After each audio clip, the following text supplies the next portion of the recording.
So I actually don't know his name, which is really bonkers. I call him John, although I don't think his name was John. I've been representing him in the job market for quite some time, and I'd really warmed to him. He had a couple of kids, he was married, and I remember just going into the room and seeing him, and I was not emotionally prepared to handle what I saw, what I was met with, which was a brilliant man, white as a ghost, just absolutely shaking. It was a real eye-opening moment for me. And I thought to myself, this isn't about you, Aimee. This isn't about your bonus. This isn't about your promotion. This isn't about you at all. This is about him. And it's not even about him. It's about his kids. It's about his wife. So I always feel like I'm being really boring and a bit of a cop-out saying this, but it's home. It's my home. Having a home that I can call my own is kind of the most important thing to me. This is a tiny little puppy collar. This was Oscar's collar when we first got Oscar.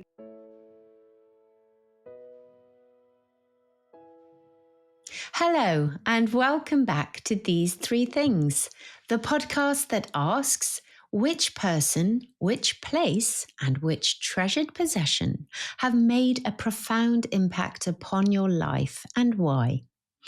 My guest today is the renowned career strategist and coach, Aimee Bateman. Having worked for 20 years in the career development space, she set up the award-winning e-learning company Careercake. Her online courses have supported over 10 million people in over 42 countries before the company was successfully acquired in 2022. In addition, Aimee's career courses on the LinkedIn Learning platform have been accessed and completed by 3 million users to date. She now spends her time supporting and coaching ambitious professionals to feel seen, heard, and valued in their careers. When she's not busy steering others to their highest potential, she can be found happily renovating her new home, which she shares with her husband and their young son, and of course, their 2 cherished rescue dogs. It is a privilege and pleasure to have Aimee on today. A very warm welcome. Thank you so much for saying yes to being a guest on These Three Things. I'm going to start by asking you the question that I ask every guest. How easy or not was it for you to choose your 3 things? Well, some of them were easier than others. The person one was a little bit challenging. There's just quite a few people. It was like, oh goodness, how do I get it down to one? So that was a bit of a challenge. But I've listened to a few of your episodes back now, so understanding that that sometimes it's the person that's just had a big impact. It's not necessarily the person that you see the most or that you love the most, that kind of. So that definitely helped me with making my final decision for today. So I actually don't know his name, which is really bonkers. I call him John, although I don't think his name was John.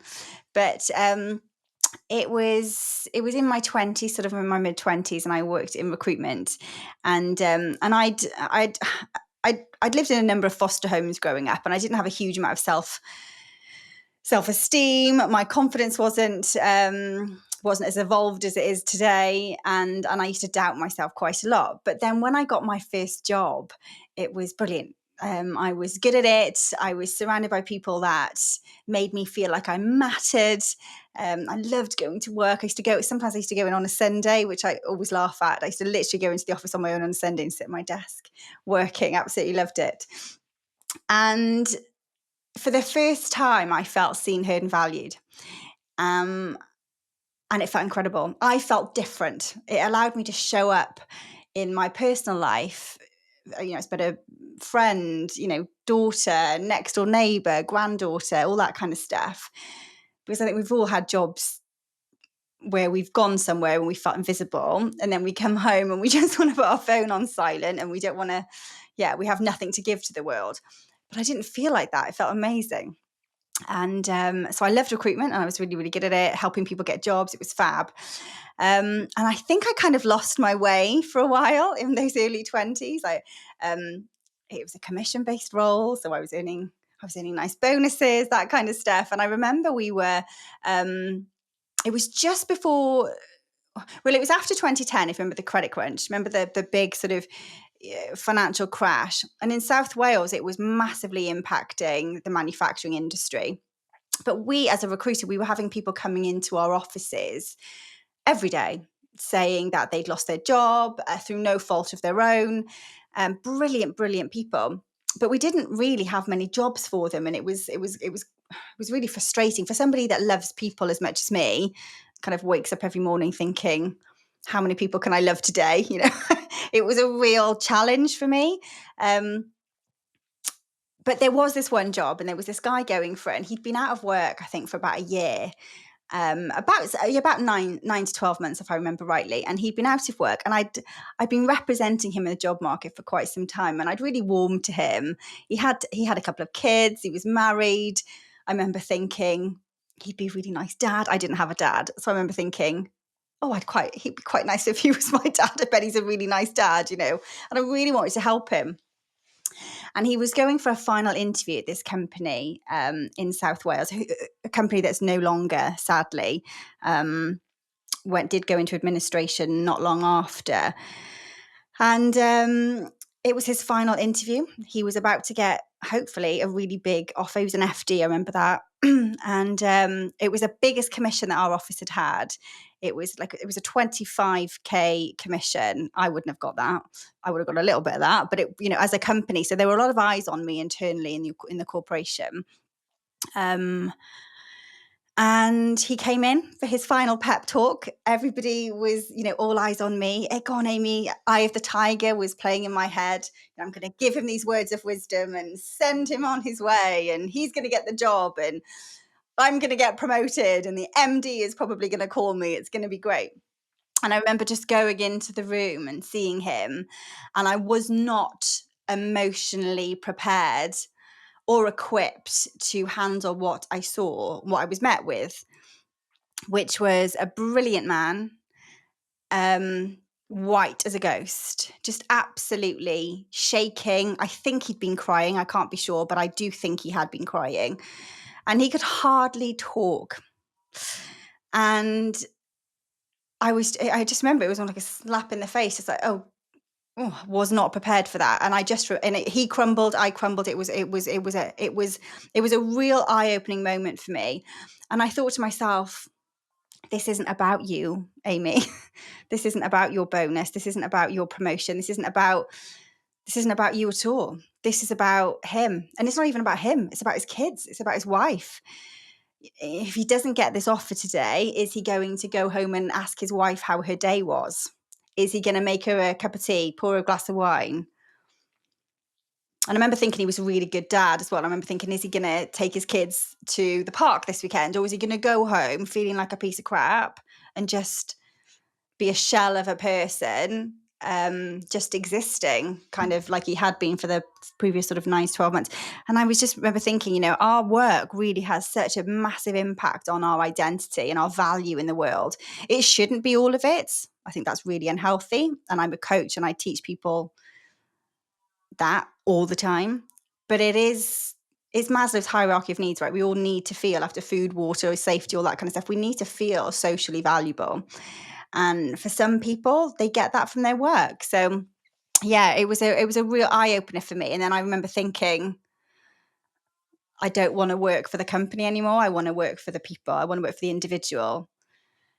Because when I'm a recruiter, I'm there to help a company find talent. If you don't match my brief or the job description, kind of like, I'll send you lots of love and light, but you kind of have to go on your way. And I decided there and then that I didn't want to do that. I wanted to help the individual, I suppose, find their voice. And yeah, I remember him. I've raised investment to build a company since then, a company to serve people like him. And he was on the front page of my investment pitch, on my investment deck, every time I pitched to investors. Still don't know his name. I think I just put John on it. But he's had a massive impact on me over the last 15 years, I would say, since I met with him. That's incredible. So can I just go back to when you first walked into the room and he was obviously in a bit of a mess? Like, what was going on for him? Was it just that he had a bit of I suppose, a nervous breakdown and thinking, I'm not as good as people think I am. I don't think I'm going to get this job, and just sort of crumbled in that space? Or had something bigger happened at play? Because when you're walking in to meet that, you I've got to hold that and put it all back together in So some as a way. coach, I know that now, and I'm really equipped to work it because that definitely does show up for people. That I don't think I'm worthy. I don't think I'm good enough. I'm going to get found out. But that wasn't what I don't think that was what was happening for him. Like I said, I was a lot younger, and I wasn't able to dissect that and analyze it and work out what was actually happening for him in that moment. I would be able to do that now, but then I wasn't equipped. And it's one of those things, like I kind of wish sometimes I wish I could meet him again, because I would handle that situation very differently. I was very much in the frame of mind that actually back then that I had to almost like pretend that I hadn't seen him cry and just be really professional, because I felt like that's what I needed to do in order to serve him best in that moment. And maybe it was, but it also might have been, maybe I just needed to sit down with him and go, "Are you all right, mate?" Like, and just have a human conversation, because being professional doesn't mean that you're dead inside. But, and maybe in that moment, actually pretending that I hadn't seen him cry and being professional was the right thing to do. But I wasn't able to make that decision at the time, because I wasn't equipped or skilled or experienced enough to make that decision at the time. But looking back on it, I think what it actually was with him was that he had been receiving rejection after rejection after rejection. And I just think that he just didn't believe he was going to get it. I don't think he thought he wasn't good enough. I think he genuinely believed he was good enough. And I hope that's the case, because he definitely was good enough. In fact, I'll tell you what happened, which will prove that he was good enough. But I think there was just so much rejection. And also, when people are applying for jobs and they're just not even getting a response, that's almost like you didn't even respond, and no news is news to somebody. Oh, well, I didn't call them because there was no news. Well, actually, that is news to somebody that's sitting by the phone. So yeah, I think it was just things had just been silent for a really long time in his space, and he just was kind of given up a little bit. But he did get the job. Sadly, the company did go into administration, and as FD, he was very aware of. He was like the first person to see it. They didn't pay the fee because the company couldn't pay the fee. But what was really wonderful for him was that he was able to navigate a really tricky situation and make sure that people were paid their severances, and take that company to closure, as any responsible, brilliant FD is able to do. So he was able to certainly prove his value, and might not have been the journey that he was quite expecting, but it certainly was a journey. Great guy, great guy. So this chap, John, in that moment really allowed you to see what your vocation was. I mean, that's why you're doing and what you've done for the last 20 years. So it was a moment where you realized that actually you're not being put to use in recruitment. And what you're doing as a result of that interaction has brought you to the position that you're in now. And I mean, really, really well known, well respected, renowned career coach. And here we are, some 20 something years on, and you're totally in the flow of your vocation. So thanks, John, wherever you are. I loved hearing that. Okay, why don't we go on to your place, your special place, somewhere that you always return to, Aimee, that you feel that freedom, that love, that peace, that joy. Where in the world is that? So I always feel like I'm being really boring and a bit of a cop out saying this, and I don't know but it's home. It's my home. It is. Yeah, it's my house, and I think it's because I've been to some very beautiful places in the world, and wonderful, had some lovely times, but it's my home. Um, and it's kind of, is it this home? I think it's been every one of my homes. I think a really big motivator for me was buying my first house. There was one time when I was growing up, I remember going to get my school bus to go home, and I remember seeing Pam, my social worker, at the bus stop, and I was thinking, well, it's not Tuesday, what's Pam doing here? And going over, and she had just the back of her car was just full of bin bags. It was just all my stuff, because I was not going back to that place anymore. I think the guy changed his mind or something. And fair enough, absolutely fine. I wasn't there long, but I just remembered, like, that stuff stays with you, right? So I just wanted to buy somewhere, and it wasn't even a big house. It was just my first house, and that had a really big impact. But having a home that I can call my own is kind of the most important thing to me. It's so, so, so important.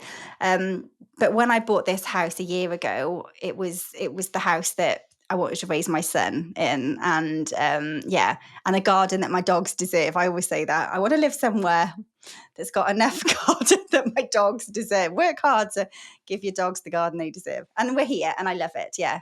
But it was actually, when we looked at it, there's a lady that had lived here for 57 years, and she'd raised her whole family here, and she was moving to a smaller home nearer her children. A very, very happy situation. But when we walked in, she was here, and I remember thinking, I could feel the love in the walls. And I remember saying to her, I will buy it, but you have to stay here.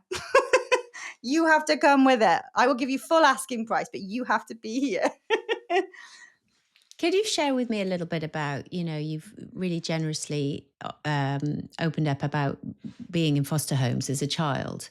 And so you choosing your home as your special place doesn't surprise me. But I know that you feel very anchored where you are now and creating your own family. Oh, talking of dogs, there's mine in the background. Yeah. So tell me, I know it's about that sense of belonging, right? Yeah. And nobody can ever say, I've got to move you. Nobody can move me. I'm in Mm. control. And control and freedom and that sort of independence is kind of what my home. Yeah, belonging, yes. I kind of, yeah, but it's more the, you can't pull the rug from under my feet. Like, I can get comfy here, kind of thing. Yeah. Yeah, yeah. I call the shots now. It's Yeah. my life. I call the shots. Yeah. The house that you're in now, do you think, does forever home ring a bell to you? Yeah, maybe, maybe. I mean, I always say to my husband, I'm home wherever he is. Like, since the moment I met him, I was like, the only regret is that I didn't meet him sooner in my life. And Harry, if I'm with Harry, so I'm not going to say forever, but it's certainly, I can't see any. We're doing a lot of work to it, so, Yeah. it needs a lot of. I think we bought it and it needed a lot of work. But yeah, I think we'll be here for a long time. Yeah, So I know that yeah. you're speaking to me from your office in your home at your recording studio, much like mine. But is there a very special nook or place in this newly bought home of yours that you particularly love? Tell me about it. That's a good question. I would say probably this room. This is my room. It's a bit self-indulgent, really, this one, because I got my friend whose husband is a carpenter to come and make me some bespoke shelves, and I spent far too much time and energy on getting the perfect purple that matched my logo behind me. Far too many tester pots.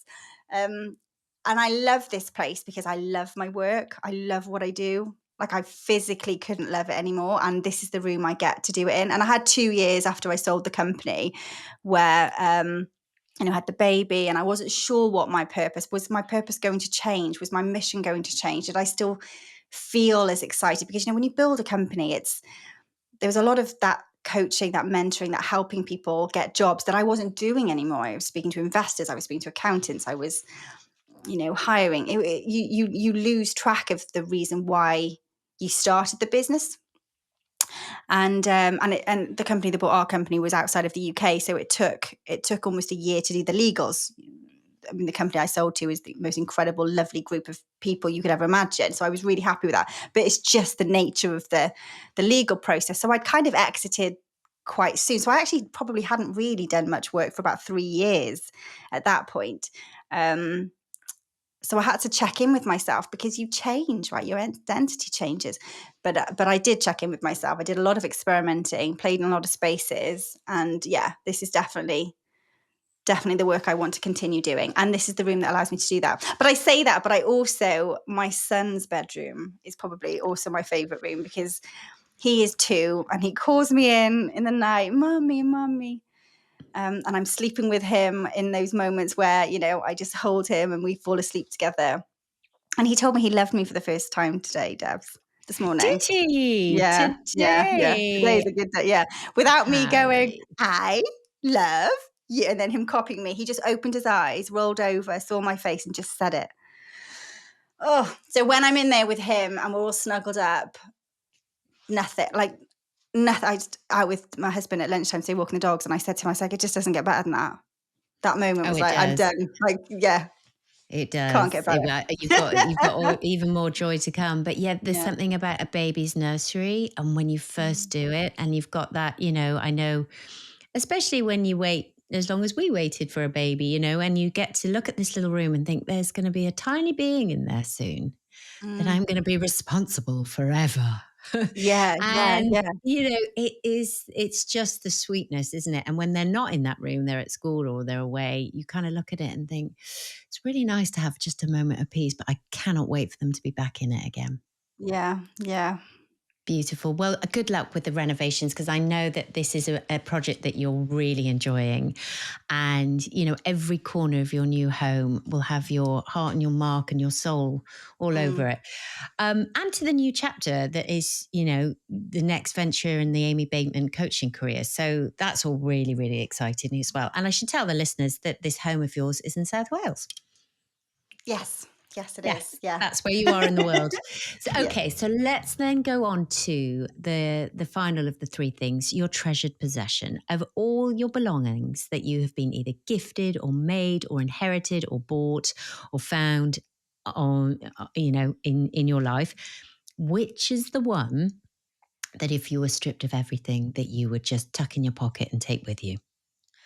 This was the one I found quite challenging to answer. I think it's because I've never really had a lot of stuff. Because when you move around a lot, you've never really, like, the stuff isn't things I value, and I haven't kept things over the years. I've always been very good at just getting rid of things. When you have to, like, 2 suitcases is your lot. You kind of don't hang on to stuff, and I really wish Mm. I had, but this is one thing I've hung on to, and I'm gonna show, and I know that this is a podcast, but I think if anybody's watching the video, they'll be able to see. But this is, a tiny little puppy collar, which is actually quite dirty and probably a bit minging and probably could do with a wash. But this was Oscar's collar when we first got Oscar, and Oscar, who's 7 now. I could probably use that as a bangle, it's so small. He's massive now. But yeah, that is and I've kept that, and that is in my drawer next to my bed. This is, yeah, always with me. So this tiny dog collar, Oscar is Yeah. your beloved rescue schnauzer. Yes, one of them. My And first one. The first one. your My first one. firstborn. And I always say. what does that collar represent? What does it mean to you? What does it So say to you? that was the first time I became a mum. Yeah, And I I get it. know that people listening to this that aren't dog people won't get that, and that's okay. But yeah, it was the first time I became a mum. And also because so I actually lost 5 pregnancies. I had 5 babies that didn't, and unfortunately didn't weren't born. God, I struggle to even say that. I've said that so many times. I still struggle to say that. And Oscar really helped me through all of those times. I kind of feel like he saved me, he did, especially a number of those happened during lockdown when we were at home, right? And we couldn't go out and socialize, and going through those experiences is quite an isolating thing anyway, but going through those things in a lockdown was very difficult, because 3 of the 5 happened in lockdown, and Oscar was just always there. I always say that when I die, he has to be at the gates, because if he's at the gates waiting for me, Yeah. I'll get there. I just, yeah, he's the love of my life.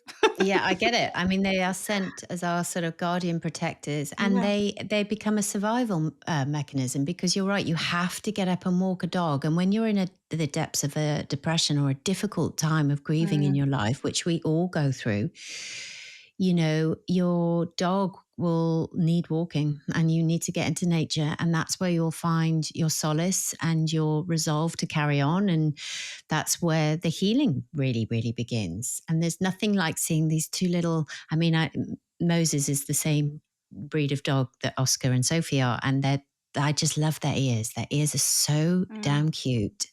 And I see him just trot on ahead of me, and these 2 little black ears just flapping about. And I just think, thank you, thank you, thank you that this animal came to me. He's 11 on Saturday. I can't believe it. And he came to me at a moment where, yeah, I really learnt the power of just unconditional love, really. Mm, I mean, mm, there's no mm. love like the dog that meets you at the No, door. and spending time with Moses and looking after Moses was one of the reasons why I wanted a miniature schnauzer, because Moses Yeah. is, he's a good cuddler. Yeah. But one of the other things with Oscar as well is that not just how he healed me, but how he healed Sophie. So Sophie, for those listening, is she's 10 and she is another miniature schnauzer. But Sophie was rescued. She was locked in a cage for 5 years inside of a shed with 11 dogs. So she'd spent her whole life in this shed. And we worked with a behaviourist when we adopted Sophie to help us, to teach us what to do, to help her rehabilitate her and give her what she needed. And Oscar just did the whole thing. It's like Oscar rescued Sophie and we just provided the transport. Like, that's what happened. He taught her how to be a dog. He loved her from the Wow. second he saw her. He licked her ears. He taught her this is a garden, because she ran straight outside to sleep in the garden, because she had never been in a home before. And she is obsessed with him. He pretends like she's just this annoyance, and he's like, "Oh, go away, Sophie. You're really embarrassing. Leave me alone." But he doesn't. He's absolutely obsessed with her. So he didn't just heal me; he healed Sophie. And now watching him with Harry. I mean, he's obsessed with Harry. Hmm. He loves Harry, and Harry loves him. So Oscar he didn't just heal me; he's a Yeah, no, healer. it makes total sense to me because again, you bring your baby home from hospital and you think, oh, how's this going to go? And you know, uh, Moses used to just go to Lily's nursery and sit outside her door and guard the door. Did he? Yeah, Yeah. he'd guard the door and he'd guard the top of the stairs. And if I'd missed a sound or I'd missed a cry because I was busy doing something, there was some way of him getting my attention to let me know your baby Mm, needs you. And he was just that beautiful guardian protector that I needed mm. at a time. And still in the park, he's right up there giving everyone what for, like, don't come near them. And it's adorable just to read the nature. So you choosing this dog collar as your treasured possession, which would mean nothing to anyone else on this earth, but No. means the absolute world to you because you know that the puppy that wore it really was your lifesaver, right? Yeah, and I'll give that to Harry as well, because Harry's Yes. got a little box, so that can go in Harry's little memory box as well. Oh, Amy, I love it. You've chosen such, they're just Mm. you. It's just who you are and what you're about. And I absolutely have loved hearing that. I hope you've enjoyed being a guest. Yes, thank you. Well, I love listening to it, so it's nice to be on it. To John and to your beautiful new home in South Wales and to Oscar's first dog collar. Here are your 3 things. Thank you again for being a guest. It's lovely, lovely to see you. Good luck with everything. Thank you. And there we have it. A huge thank you to you, our listener. We are growing our community and kindly ask that you be a valued link in this chain. For these 3 things to exist and continue, we need you to please press subscribe or follow now. You can do this on your preferred podcast platform. We will keep you updated on all our community news and you'll be the first to catch all new episodes. A rating or thoughtful review is greatly appreciated and helps others to find our show. Thank you for tuning in and being a part of our treasured community.